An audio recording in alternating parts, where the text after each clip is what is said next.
It's holiday time. This video is going to be done a whole lot differently than a lot of the other videos I've uploaded, mostly because I want it to feel like I'm hanging out with you guys. Christmas is here, and I just kind of want to talk about things and the year and how things have been going and stuff.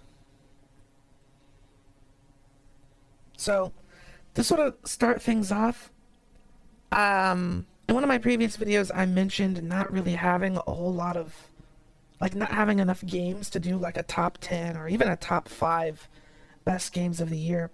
But there were a few games that I played that were definitely worth mentioning, and I kind of want to highlight those, what I liked about them, and some of the things that I didn't like about them. And to help me with that, I'm going to go over to Steam. So we'll start with Grand Blue Fantasy Relink.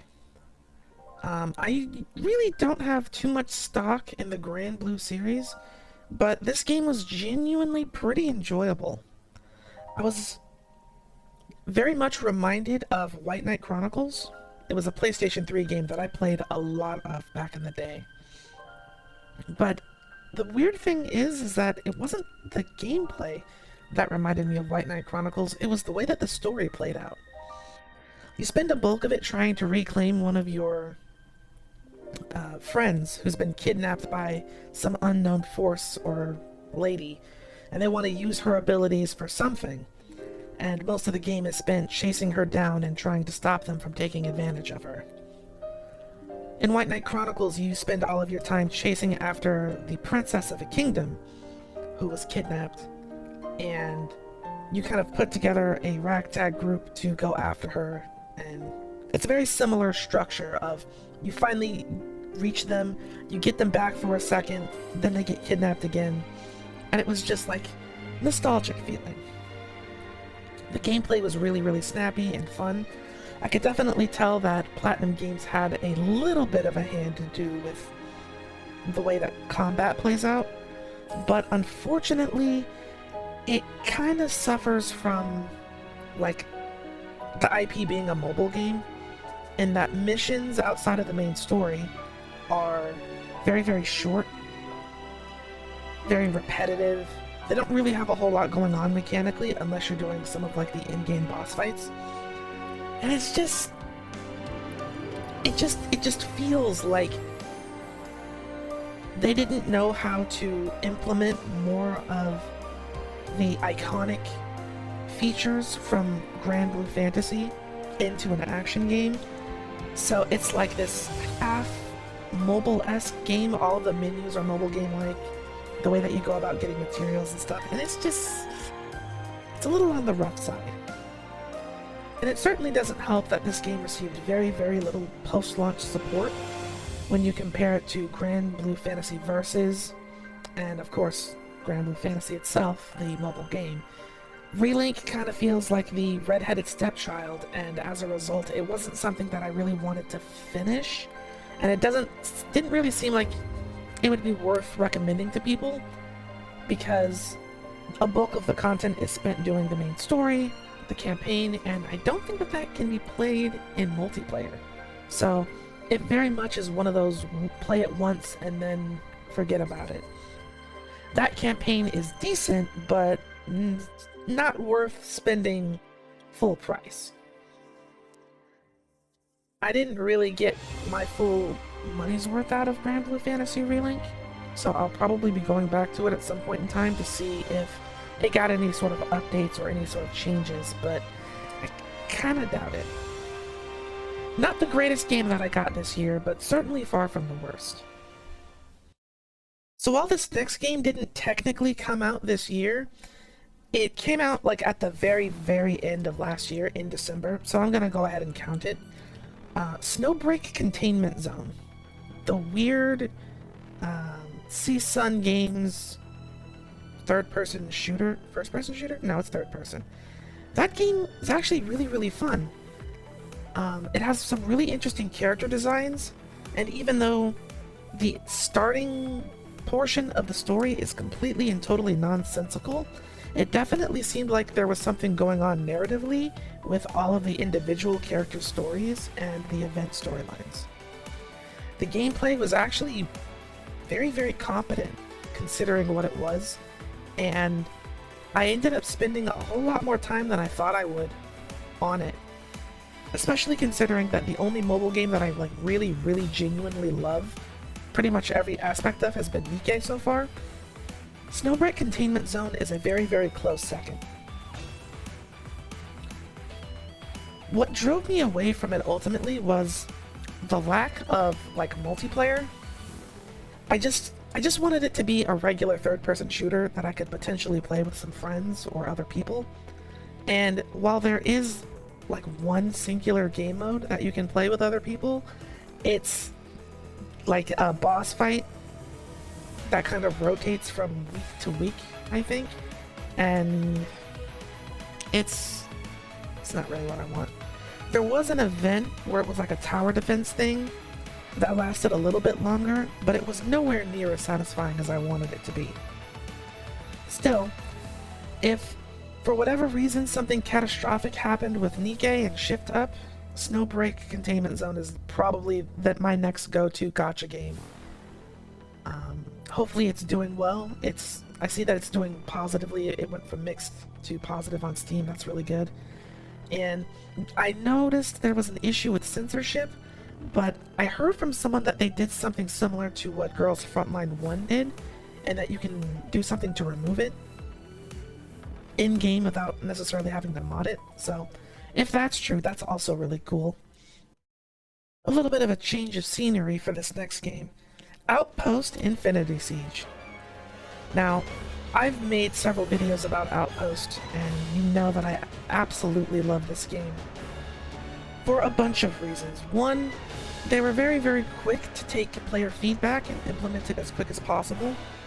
Yes, that initial launch of having to beat the campaign in order to unlock multiplayer was a big misstep on their part, but it was only in the game for not even a week before they had it fixed and made it to where it was just an enjoyable experience all around. Once you do the tutorial, you were able to join up with your friends and go through the content so long as they had it unlocked. Not only that, it didn't have the best voice acting, I'll admit, but the campaign itself was very competent. It had good progression as far as difficulty, and it received a whole lot of post-launch content in the form of free updates. It added multiple new building parts for your bases, weapons that you could equip for both your character and your base, and different challenges in the form of the endless mode, as well as a roguelike sort of challenge thing. Just all in all, a very comprehensive experience that you can play by yourself or with other people. The limitations on the base building were just enough to spark creativity in the way that you designed your fortress, but not so much that it felt frustrating. It's not overwhelming like many sandbox crafting games, because your base serves a purpose. In something like Minecraft, you build something, maybe it does something for you, maybe it doesn't. You're putting in all of these resources and all of this time, but it doesn't always mean that you're getting something out of it. I mean, a elaborate base is well and good to look at, but something simple will serve you just as well. But in Outpost, that's not the case. You investing into your base can only bring you positives because you rely on your base to defend you from swarms. And while you're out exploring on your own, you have to rely on your own power. But when that swarm comes, if you haven't built your base up, it's not gonna go well for you. So it creates a very positive loop of gathering resources and putting them into your base. I think my biggest complaint about Outpost Infinity Siege is that they kind of wanted the Zen gun system to be something that you customized and worked with mid-mission on the fly. But to be completely honest with you, it's a little more complicated. It's a little too complicated to be doing that in the middle of the action. because when a swarm of angry robots is coming at you, the last thing that you can afford to do is waste too much time fiddling with your own little pistol. You need to be managing your base's resources and making sure that things are well under control. The Zen gun system is a neat idea, where essentially if you find a mod, you can quickly attach it or replace mods that are already on your gun. And that's your personally held gun, so that you can immediately start taking advantage of it. The problem is, though, is like I said before, it's complicated, and it's also extremely risky. If you replace a mod on your weapon and it doesn't behave the way that you're expecting it to, if you don't quickly switch back to what you were using before and die, you could very easily lose what you had before and end up stuck with this new non-functional gun. Because if you die while you're on deployment, all of the items that you have on you don't go back to HQ. You have to have sent it to HQ somehow. So it's kind of one of those risky situations where it's like, is it really worth it to try and do this mid-mission, or would it be better to just wait until I can take my time, pay attention to what I'm doing, and observe all of the different statuses, and test how the gun will perform before I take it into a mission. That sort of thing. I think if they work on that for the sequel I think they're planning, then that'd be great. Great addition. Because on paper it makes a whole lot of sense to be adaptable, but in practice, it just doesn't really pan out that way. The next game, and you know I had to absolutely talk about it, was I Am Your Beast. I love that game so much you don't even understand. The videos that I did not do that game enough justice. Something about the way the game was presented, just... Maybe it's the guy's voice. The main character's voice is just so serious, but also kind of soothing.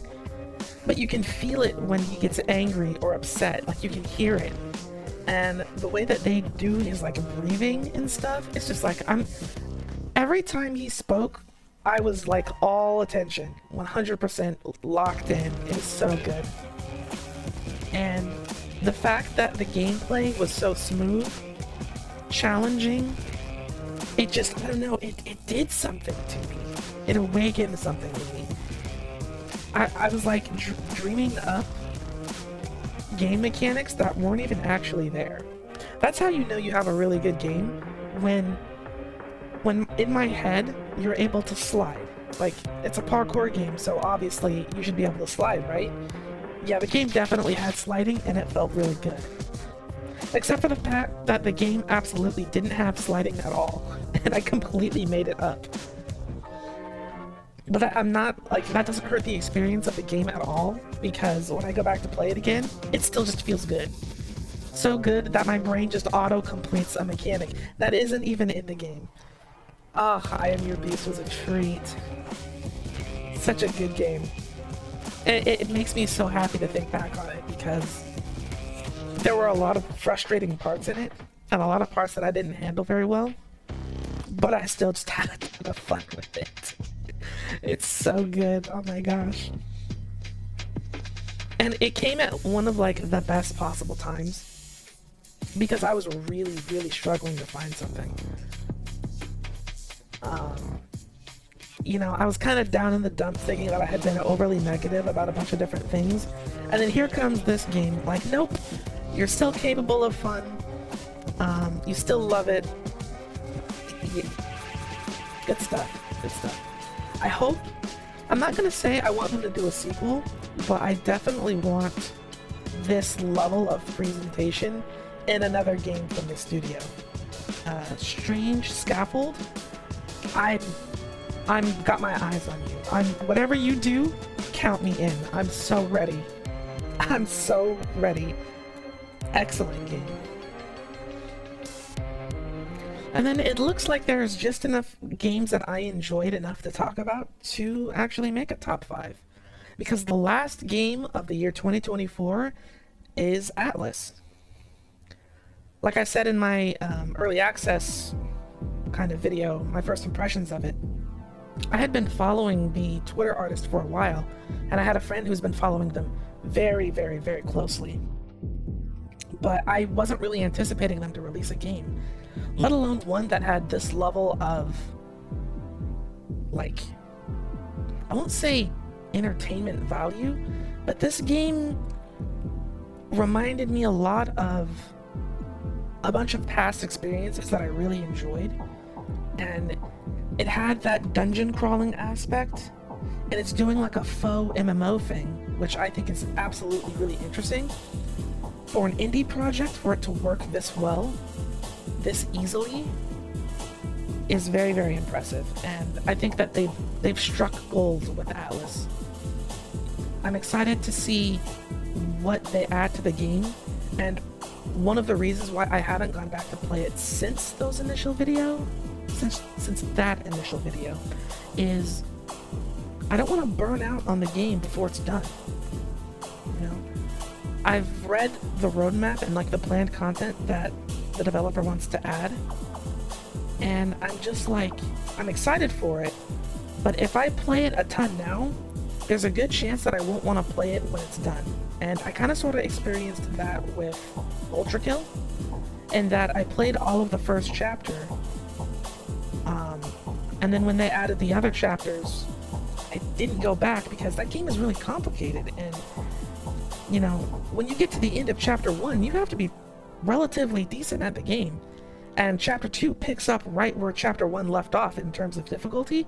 So coming back several months later and trying to do in-game chapter 1 stuff after that long of a break was not working out for me.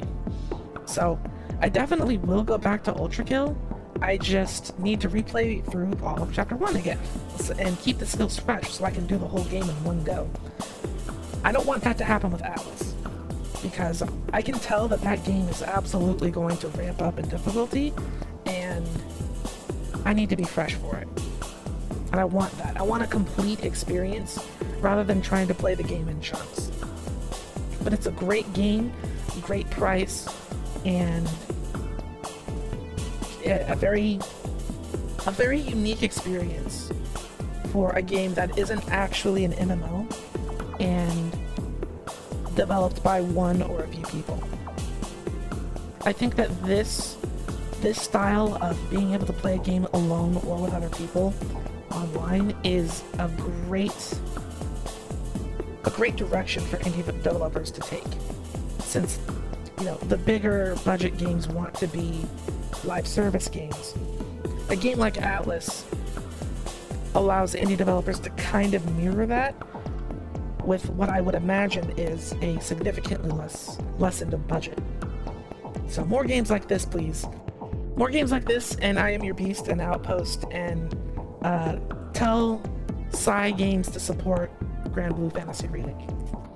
So we spent a good bit of time talking about video games, but honestly, that's not all that I want to do today.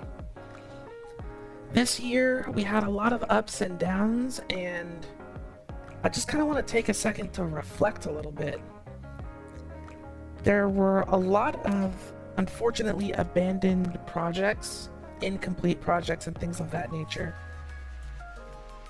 At a certain point in time, I thought to myself that it meant that I was a flaky individual or that I couldn't commit to anything. But then the more I thought about it, the more I started to realize that knowing when to stop, when something isn't working, it's a good thing. Like, obviously being determined and dedicated is a positive, but if you do it too much, it's not determination, you're just being stubborn, and that's not good. Sure, you managed to prove that you can do something, but it doesn't necessarily mean that you should have. But maybe that's just the excuse that I'm making up for myself. So there are a lot of projects that I do want to maybe go back to, just because I'd like to think that I have more skill, more resources, and a better understanding of what I was doing. Because I've been doing the whole trying to be immersive, running in video games for a very, very long time. Now, at least. And I've gotten better at it. It's still incredibly jank, but you know, just comparing to what it used to be to what it is now, you know, almost 3 years ago now, I think it's definitely come a long way, and I've proven that the idea can work with different genres of game, you know, because before it was just first-person shooter, but now I've gotten it to work with, you know, isometric ARPGs and, you know, action games like the Soul series and Elden Ring. You know, it's a concept that has evolved a long way, and I still intend to work on it a bit further. Thankfully, 3D VTubing seems to slowly be trying to catch up to my ambition, to where I think we should be, as far as just taking advantage of that extra dimension. But it's still got a long way to go, and hopefully somebody with more of the required skill will work on it so that we can all benefit. Because VTubing is very, very advanced for being so young. It really is. And it's interesting to see all of the different ways we've taken technology, whether it was intended for VTubing or not, and adapted it for our purposes. But it's also frustrating because people value the secrecy so much. They'll figure out how to do something, you know, whether it be with a VR, motion trackers, or even just what I do with, you know, basic animations and inputs and stuff, and they keep it to themselves. And I admit I'm guilty of this as well. I haven't published the information. I did have a video up, but I ended up taking it down off of the advice from a friend. But if we could just get over that secrecy, that need to keep that information to ourselves, we could help each other, which is what the VTubing community wants to claim they do all of the time. But you know, what people say and what people actually do are two entirely different things. So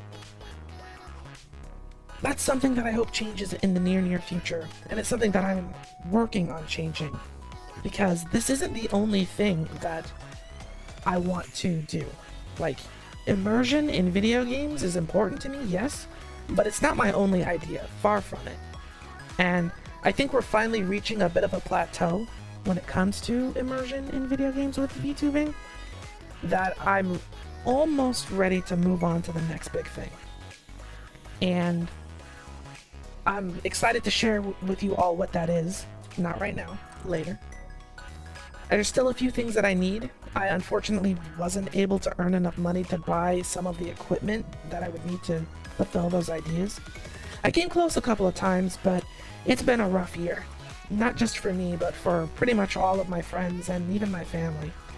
So, you know, there were some setbacks, but I've always been about making do with the resources that we have available to us, and that's not something that I intend to change at any point in time.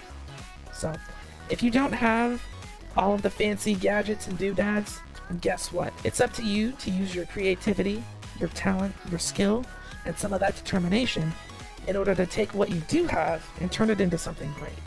And along with all of the struggle that we saw this year, there's also been a lot of that. A lot of overcoming adversity with creativity and thought-provoking material. So, it's not all gloom and doom. In fact, the gloom and doom has only made us that much stronger and that much ready to take on whatever the future holds for us. Not to get all cliche or anything. I want to give a huge shout out to Chip the Dairy Cow. He's been doing an excellent job this year. Still a long ways to go, but he's doing good. He's got a very unique approach to how he tests, or not even tests, how he plays new games and how he enjoys those sorts of things, which is perfectly fine. That approach is something that even I don't fully understand myself, and that's a good thing. I'm not supposed to understand it. We're very different people. We have different approaches to things. And you can tell in his choice of games and the games that he enjoys. He plays a lot of things that, I'll be completely honest, I would never touch. But he dislikes a lot of games that I absolutely love, and that's great, because if our content were the exact same, we would be awfully boring. So that variety, it's good to have, and I'm excited to see what he cooks up in the future. I hope that he can stay motivated in things, and I'm gonna try to be a little more hands-off because I know I can be bossy. I know. Sometimes I can't help it. I kind of come to realize that I'm absolutely the type of person who backseats, I think. Yeah, no, I think so. I'm bossy and I'm backseaty. That's something that I have to work on personally. But hopefully it hasn't impacted him too much, and yeah, sorry, Chip. Also, huge shout out to Dez, my Palico, who still doesn't have a proper, who hasn't been introduced properly, which, again, that's my fault. Sorry. We'll get it done, but it's interesting because Dez is very different from Chip. Dez is very much a creative type. Of course, he's the one who created the logo for the aristocracy. He's also the one who created the uniform that both Chip wears and Dez has, which is awesome. The fact that it matches the colors of my royal gown is superb and a great detail that I don't even think... I'm not sure if it was intentional or not, but it's awesome. And I'm deeply honored that they both are willing to wear my colors while they do their own things. There's going to be a lot more from the two of them coming very, very soon. So check them out. They're both doing some interesting and amazing things, and just good things on the horizon all around for the aristocracy. And good things all around for you guys as well. We spent an awful lot of time here, didn't we? I honestly didn't think that the coffee series would be as popular as it was, nor did I think that it would be this much fun to make. Being able to experiment with a bunch of different flavors of coffee, different creamers, additives, and just taking random junk and throwing it into coffee to see if it tastes good has been very, very fun. And I'm glad you guys enjoy it so much.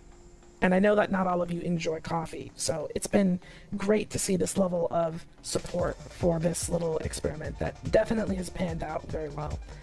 And though there are moments or there are periods of time where the ideas don't flow as freely, I intend to continue into the future with trying stuff because I love coffee, I love experimenting with coffee, and there's still so many different things out there from different places all around the world that I want to try. So hopefully you guys will continue to bring me those ideas and suggestions. We've kind of strayed away from the keeping the ideas simple, but you know what? That works for me. Because, you know, it's okay to start off simple, but if you love what you're doing, then you definitely don't want to stay simple forever. And the progression towards advanced crazy machinery has been very, very slow, and very deliberate. You know, we're not going from your regular coffee machine straight up to the 500 piece latte cafe expresse from France, Italy, or Reggiana, or whatever. You know, it's been gradual. And when we finally do get to a place where the coffee machine looks like a transformer from a Michael Bay movie, then the playlist will go from where it's at now with 30 videos all the way to, I don't know, several hundred, or however many it takes before we actually get there. And I hope that people are still able to go back to those more simpler videos and try out those ideas if they can't get their hands on whatever nonsense I'm using in the future. And it doesn't mean that things will just continually get more advanced. Maybe sometimes we'll just go back to basics. I don't know. Anything's possible with coffee, and that's what makes it so much fun. The Midnight Musings video series was always supposed to be like me and my random midnight hour thoughts that usually don't have any context or any place inside of like my regular content or streams. But because of my need to always be pushing the envelope and making things harder for myself, it got to the point where when I had those thoughts, I would record them or something, and then I would just think about how much time it would take to edit things and make them the way that I wanted them to update or to upload. And by the time I got all of that done, it's not really midnight anymore, and I don't really care enough about the thought that much. Like, sure, I wonder, you know, I can't even think. It's not midnight, so I can't think of a random dumb thought that I had recently. Oh, I can't think about how Des was talking about Thanksgiving flavored chips. And then I record myself rambling about different weird chip flavors at midnight, or maybe a little bit before midnight. But by the time the video is done being like edited and processed, it's like 4 o'clock in the morning, and the only thing I want to do is go to sleep. And if I go to sleep, then it will be daytime, and I have my regular uploads to think about, and it's like, ugh. If I could just keep it simple, say my thoughts, throw on some background music, and then upload it, like what I should be doing, it would be fine. But I've got some mind goblins to defeat. That doesn't mean that I haven't used the playlist. It's just I haven't updated it as much as I probably would have if I was able to just do it, you know? I'm not sure how many did I put this year? 1, 2, 3, 4, 5, 6, 7, 8, 9, 10, 11, 12, 13, 14, 15, 16? I put 16 videos on that playlist this year? What? Well, that video would be a lot higher. Like, it should be around 35, is how many times I've been like, you know what? Here's a dumb thought I'm having at midnight. But it never made it to the channel. And that's something that I should probably work on as well. Keeping things simple, working on my quality where and when possible, and just learning to go with the flow. That would be great. But I think this video has gone on way, way, way longer than I anticipated that it would. This is going to be a beefy boy. But hopefully you're enjoying your Christmas. I'm just kind of hanging out, working on stuff as usual. I probably will go spend some time with family, but to be completely honest, I'd rather just be working. I just don't like holidays, okay? I'm doing my best, and I'm gonna be positive about the whole thing. But more than anything, I wanted you guys to know that I'm right there with you. If you're working, if you're not having a good time, if you're lonely or sad, trust me. Trust me. I get you. You're not alone. We are kindred souls. But we still have to make the best of a bad situation. Even if you're not in a bad situation, hey, you know, we're a group. We're a crew. The aristocracy, we're everything together, or we're nothing at all. So, enjoy your day. Tomorrow, just another day of the week. I'm gonna be right back to it. No breaks for me. I might take a nap later on or something, but other than that, no breaks for me. Thank you all so much for watching. Thank you for your support throughout this year. The year is not over. Obviously, it's only the 25th. So, we still got some things to do. We're gonna do them. And I'll see you all in another video.